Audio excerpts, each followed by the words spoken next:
एक साथ चुनाव की संभावना पर विचार करने वाली रामनाथ कोविंद समिति की ओर से राष्ट्रपति को सौंपी गई रिपोर्ट कितनी व्यापक है, इसका पता इससे चलता है कि यह करीब 18,000 पन्नों की है।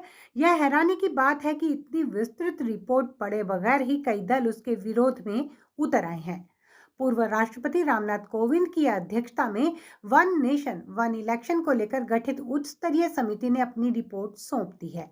बता दें कि उच्च स्तरीय समिति ने राष्ट्रपति भवन में राष्ट्रपति द्रौपदी मुर्मू से मुलाकात करके अपनी रिपोर्ट सौंपी है। इस दौरान केंद्रीय गृह मंत्री अमित शाह भी मौजूद रहे। लेकिन क्या आप जानते हैं कि वन नेशन वन इलेक्शन क्या है और इसके लागू होने से देश पर क्या फर्क पड़ेगा? आज हम इसके बारे में आपको बता दें कि रामनाथ कोविंद समिति की यह रिपोर्ट कुल 18,626 पन्नों की है।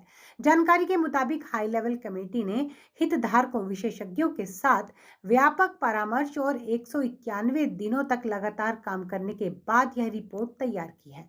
जानकारी के मुताबिक इस रिपोर्ट में 2029 में एक साथ चुनाव करवाने की सिफारिश की गई है। बता दें कि देश में हर कुछ महीनों के बाद किसी न किसी हिस्से में चुनाव होते हैं।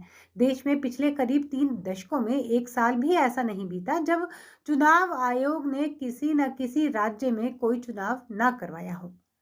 एक देश एक चुनाव का वास्तविक अर्थ यह है कि संसद, विधानसभा और स्थानीय निकाय चुनाव एक साथ एक ही समय पर होने चाहिए।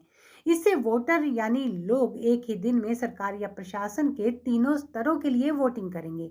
हालांकि विधानसभा और संसद के चुनाव केंद्रीय चुनाव आयोग संपन्न करवाता है, वहीं स्थानीय निकाय चुनाव राज्य चुनाव आयोग करवाता है। इसलिए तकनीकी रूप से संसद और विधानसभा चुनाव को एक साथ संपन्न करवाया जा सकता है।